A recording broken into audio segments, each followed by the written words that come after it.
దేశవ్యాప్తంగా చూసినట్టయితే ఒక యుద్ధ వాతావరణం కాదు, యుద్ధంలోనే ఉన్నట్టు స్పష్టంగా కనపడతా ఉంది.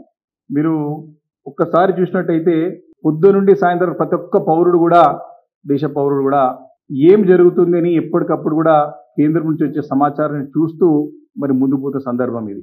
ఇలాంటి మరి యుద్ధ వాతావరణంలో మీరేమో యుద్ధ ప్రాతిపదికన అందాల పోటీలు నిర్వహించాలని చెప్పి మూడించెల మరి భద్రతతో మరి అందాల పోటీలు నిర్వహిస్తామని చెప్పి ఒక షెడ్యూల్ ప్రకటించినారు. మరి నిన్ననే ఒక షెడ్యూల్ వచ్చింది.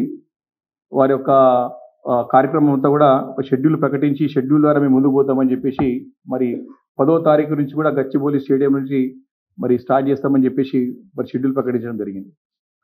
అంటే దేశమంతా కూడా ఒక ఉద్రిక్తమైన వాతావరణం.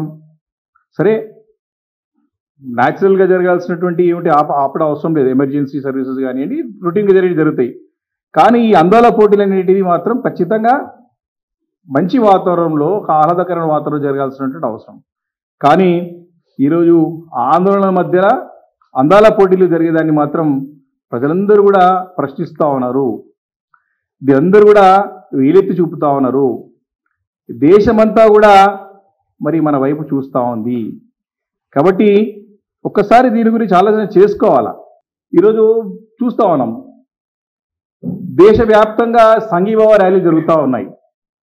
ఎస్, మన మనధైర్యాన్ని ఇవ్వాలా, సైనికులకి అండగా ఉండాలా, సైన్యానికి అండగా ఉండాలి. అందరం ఉన్నాం. ప్రత్యక్షంగా మనం పాల్గొనకపోవచ్చు, కానీ డెఫినెట్గా మా థాట్స్, మా ఆలోచనలు మొత్తం మీ ఎంబడి ఉన్నాయి.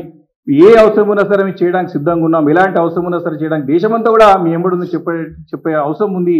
కాబట్టి ఈరోజు దేశమంతా కూడా సంఘీభావ ర్యాలీ జరుగుతూ ఉంటే, ఇక్కడ మన రాష్ట్రంలోనేమో మన ముఖ్యమంత్రి గారు అందాల పోటీల క్యాట్ వాక్ ర్యాలీలు చేపిస్తా ఉన్నాడు. ఇది చూసి అందరూ కూడా అసహించుకుంటా ఉన్నారు. రాష్ట్ర ప్రజానీకమంతా కూడా వారి నిర్ణయాలని మరి తప్పుపడుతూ ఉన్నారు. ఒకవైపు దేశం మొత్తం కూడా రోజు మీరందరూ కూడా చూసినట్టయితే దేశమంతా వ్యాప్తంగా ప్రతి ఒక్కరు కూడా అలర్ట్గా ఉండమని చెప్పేసి ప్రభుత్వం చెప్పింది. మీరు ఏం చెప్తున్నారు? క్లియర్గా కేంద్రం యొక్క సూచనలు పాటించమని చెప్తూ అలర్ట్గా ఉండమని చెప్పింది సైన్యం. నిన్న చూసినట్టయితే ప్రతి పొద్దున సాయంత్రం అక్కడ మనకి సంబంధిత శాఖ సంబంధించిన అధికారులు ప్రకటన చేస్తూ ఉన్నారు. మీరు ఈ యొక్క సోషల్ మీడియాలో వచ్చేటువంటి అసత్య ప్రచారాలను నమ్మొద్దని చెప్తా ఉన్నారు. మీరు కేంద్రం నుంచి వచ్చేటువంటి ఏదైతే వ్యాలిడేట్ న్యూస్ ఉందో దానే పాటించమని చెప్తా ఉన్నారు. దీన్ని అబ్జర్వ్ చేయమని చెప్తా ఉన్నారు. కాబట్టి మేము అవి చూడాలా, లేకపోతే అందాల పోటీలు చూడాలా? ముఖ్యమంత్రి సమాధానం చెప్పాలి. దీన్ని మనము ఈ సందర్భంలో అంటే ఎప్పటికప్పుడు అలర్ట్గా ఉండి జాగ్రత్త ఉండాల్సిన సందర్భంలో ఈ రకమైనటువంటి పిచ్చి చేస్తలేంది. ఓ చిన్నపిల్లల బచ్చగలాట లేక ఉంది ఇదంతా. రాష్ట్రంలో పిచ్చోని చేత రాయంటే ఏమనుకున్నా కానీ ఇప్పుడు సస్పెండ్ అవుతున్నది. ఐపీఎల్ మ్యాచెస్ పోస్ట్పోన్ చేసినారు. చార్ధామ్ యాత్ర రావద్దని చెప్పేసి ఇక్కడ మూసేసినారు. అక్కడ పంజాబ్లో దగ్గర 10,000 మంది తెలుగు విద్యార్థులు ఉన్నారు. శ్రీనగర్లో ఎన్ఐటీలో 100 మంది తెలుగు విద్యార్థులు ఉన్నారు. ఏమైనా ఆలోచన చేసినా ముఖ్యమంత్రి గారు దీని గురించి? ఆయన ఒక సెక్రటరీతో, చీఫ్ సెక్రటరీ గారితో మాడిపిస్తాడు. ఈ అందాల పోటీలు రాష్ట్ర భవిష్యత్తునే మార్చేస్తాయంట. సిగ్గు పోతుంది. ఇప్పటికే చెప్పు దొంగలతో పోల్చి పరువు తీసిన రాష్ట్రాన్ని. అంటే సిగ్గుతో తల వంచుకునేటువంటి సందర్భం ప్రభుత్వం ముఖ్యమంత్రి చేసే శాసనలు చూస్తూ ఉంటాయి. కాబట్టి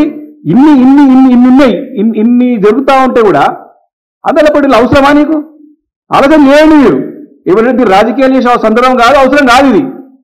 ఎట్లుందంటే మనకి గతంలో రోమ్ నగరానికి ఒక నీరో చక్రవర్తి ఉండనంట. రోమ్ నగరం అంతా తగలబడుతూ ఉంటే ఫిడేల్ వాయిస్ కూడా కూర్చుంటాడట లోపల. ఈయన ఒక అభినవ నీరో చక్రవర్తి అయ్యి ఇప్పుడు మన ముఖ్యమంత్రి గారు వారం రోజులు కూర్చొని ఇక్కడ పోలీస్ కమాండ్ కంట్రోల్లో రోజు దీని గురించి చర్చించి దీన్ని ఏ రకంగా చేయాలా, సక్సెస్ చేయాలని చెప్పి సమీక్షించరే. ఈ రాబోయే తరుణాల గురించి ఏ రకంగా ఉండాలని చెప్పి ఒక్కరోజైనా సమీక్షించిండా? మాట్లాడా? ప్రజలకు ధైర్యాన్ని ఇచ్చిండా? ఎప్పుడు కూడా ప్రభుత్వం అనేది అధికారంలో ఎవరున్నా సరే మననం చేసుకోవాలా. మనం చేస్తుంది కరెక్టా రాంగా, ఏ డైరెక్షన్ రాష్ట్రం ఏ డైరెక్షన్లో పోతుంది, ఏ దారిలో పోతుందో చూసుకోవాలా. రాష్ట్ర పరిస్థితి ఏమో కూర్చొని చేతిలో రాయలేక రాష్ట్ర పరిస్థితి అయిపోయింది ఈరోజు. కాబట్టి రాష్ట్రానికి ఉన్నటువంటి ప్రభుత్వానికి సలహాదారులు కానీ మేధావులు కానీ ముఖ్యమంత్రి గారికి సరైన సూచనలు సలహాలు ఇవ్వాలని చెప్పి బీఆర్ఎస్ పార్టీ మరి కోరుతా ఉంది.